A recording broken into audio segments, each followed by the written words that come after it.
ખેડાના માતર એપીએમસીમાં ફરીથી કોંગ્રેસની જીત થઈ છે।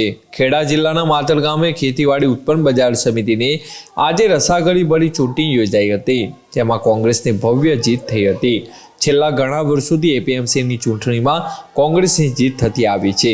આ ચૂંટણીમાં કોંગ્રેસ ઉમેદવારની જીત થઈ હતી। અમે ક્યારેય કોંગ્રેસની માર્કેટ યાર્ડમાં લડ્યા નથી।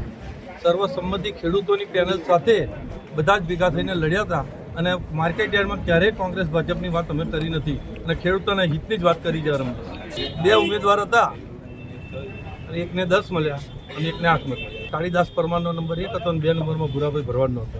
ભુરાભાઈ ભરવાડને 10 મત મળ્યા, કાળીદાસ પરમારને। આમાં કશું એવું જીતનું કારણ નહીં। બુજર્ગ હતા, બહુ વર્ષના માર્કેટ યાર્ડમાં ચૂંટાયેલા હતા, ખેડૂત પ્રતિનિધિ છે અને ઉંમરના હિસાબે લાગણીથી બધાએ મત આપ્યા હશે। હજુ હું કહું છું કોંગ્રેસ પેનલ નથી, ભાજપની વાત મને ખબર નથી, પણ હું હંમેશ ખેડૂતોની વિચાર સાથે જ રહ્યો છું।